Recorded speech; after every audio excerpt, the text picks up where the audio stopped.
वासुदेवाय हरे परमात्मने प्रणतः क्लेशनाशाय गोविन्दाय नमो नमः।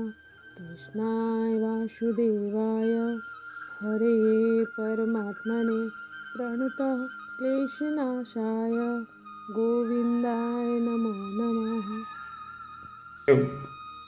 पिछले कई प्रवचनों से आपको अवगत कराता रहा हूँ बाबा जी के।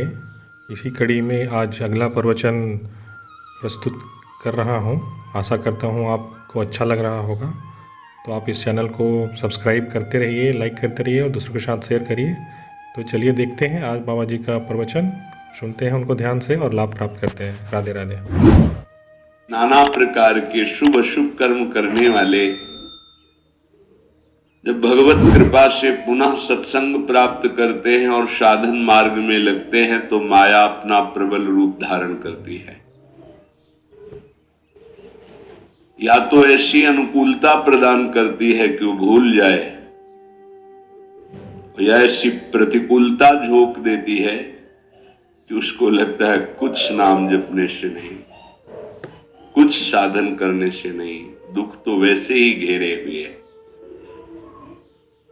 धैर्य छूट जाता है और भगवत मार्ग से विमुख आचरण करने लगता है।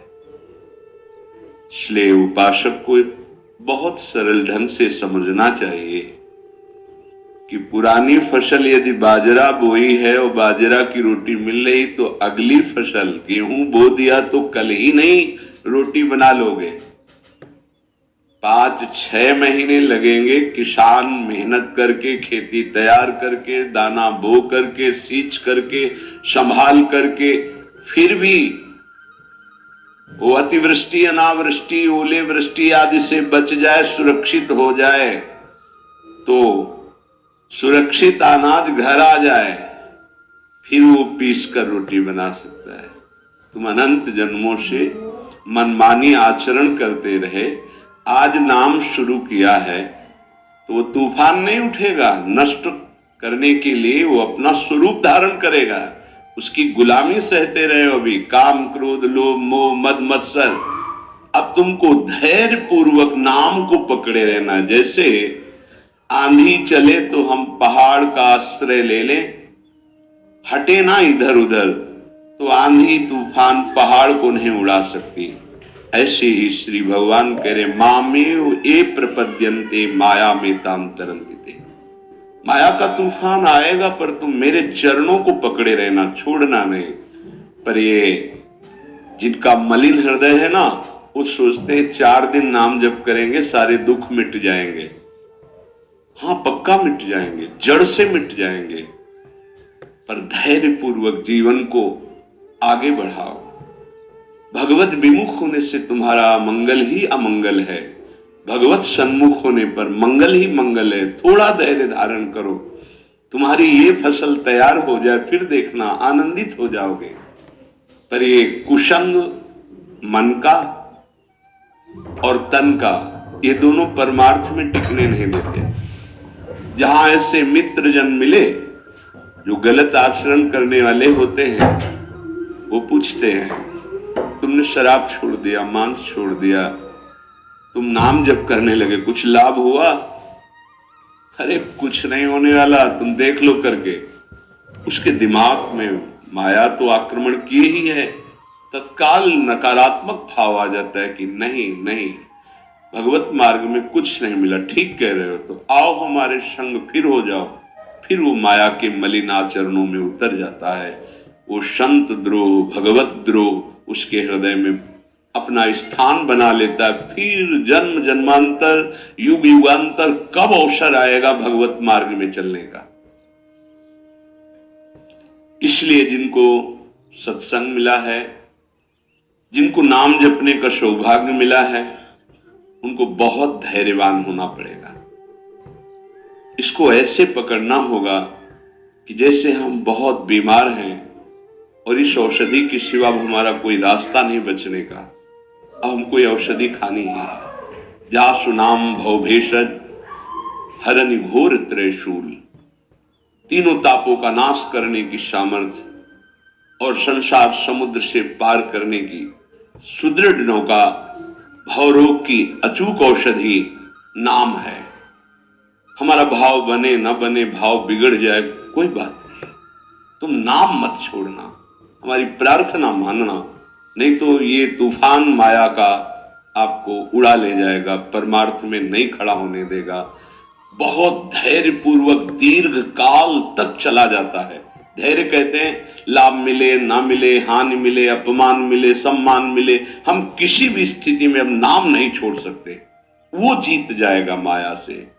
विपक्ष बहुत जोरदार है, आप क्या समझते हो? आप भगवान के अंश हो, ये भूल चुके हो, लेकिन वो नहीं भूली, वो भगवान की शक्ति है। भगवान कह रहे हैं मम माया दुरत्य, मम माया, मम मेरी है। जैसे ममैवांशो आपको बोला तो विपक्ष को भी बोला मम माया। अब आपको सावधान करने के लिए भगवान ही संत, गुरुदेव, शास्त्र इस रूप में संबोधन करते हैं। तो अगर आप इनकी बात मान जाओगे तो माया भगवती कृपा करेंगे और अपना प्रभाव समेट लेंगी, और यदि आप इनकी अवहेलना उल्लंघन करोगे तो फिर उनके प्रभाव से बड़े बड़े ज्ञानी परास्त हो गए हैं।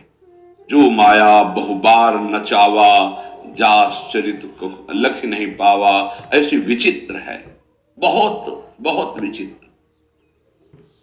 जो ज्ञान इनकर चिता परई, बरी आई विमोह बस करई, ऐसी प्रचंड माया है।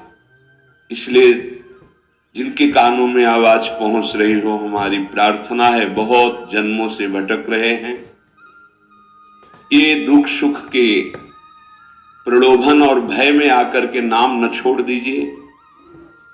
ऐसा भी हो सकता है कि नाम जपना शुरू करें, आपकी नौकरी लग जाए, आपका काम बन जाए, आपकी अनुकूलता बढ़ जाए। ये नाम का फल नहीं है, ध्यान रखना, ये नाम का फल नहीं है। हम स्पष्ट आपको कह रहे हैं कि जब से आपने नाम जपना शुरू किया आपका सब मंगल होने लगा, ये नहीं है। ये आपके पुण्यों का है, पूर्व पुण्यों का है। ये नाम आपको सामर्थ्य देगा, दुख और सुख दोनों सहकर परमानंद की प्राप्ति। ये विषयानंद नाम के फल से नहीं। आप नाम जपना शुरू किए, सब कुछ बिगड़ना शुरू हो गया, ये नाम का फल नहीं है, ये आपके पाप नष्ट हो रहे हैं। विवेक पूर्वक चलिए। अगर विवेक नहीं धारण करेंगे तो फिर सब मार्ग छूट जाएगा। विवेक इसी से उत्पन्न होता है, सत्संग से। जहां विवेक जागृत हुआ वो आपको टिका देगा परमार्थ में, नहीं तो बहुत बलवती भगवान की माया है। जब लोगों की विचार सुने तो लगता है कैसे निकल पाएंगे इस माया से। आप निकलना ना चाहे तो किसी की सामर्थ्य नहीं कि आपको निकाल सके। स्वयं श्री भगवान आपके हृदय में बैठे हैं। क्या हो रहा है? दुर्गति हो रही। क्यों? क्योंकि आप नहीं निकलना चाहते, इसलिए। भगवान हृदय में बैठे हैं, नहीं निकल पा रहे हो, बात मान लो। आप निकलना चाहो तो निकल सकते हो, आप न निकलना चाहो तो किसी की ताकत नहीं कि आपको इस माया प्रपंच से निकाल सके। इसलिए आपसे प्रार्थना है कि आप निकलने की कोशिश कीजिए। इसका बड़ा ही प्रलोभन और भुलावा प्रभाव है। प्रलोभन और भुलावा एक क्षण में भुला दे सारे ज्ञान विज्ञान को और अपने में आकर्षित कर दे, उसका नाम माया। ऐसे प्रलोभन फेंक दे कि जानबूझकर तुम भगवान को भूल जाओ और उन प्रलोभनों में लग जाओ, उसका नाम माया। सावधान हो जाइए। इसके प्रलोभनों में, इसके भोगों में आज तक कभी कोई सुखी और तृप्त नहीं हुआ। तुम्हें अब जो मार्ग मिला है ये तृप्ति का मार्ग है। तृप्त हो जाओगे, हाथ उठा के कहोगे अब कछुनाथ न चाहिए मोरे। देख लेना, चलो तो आगे।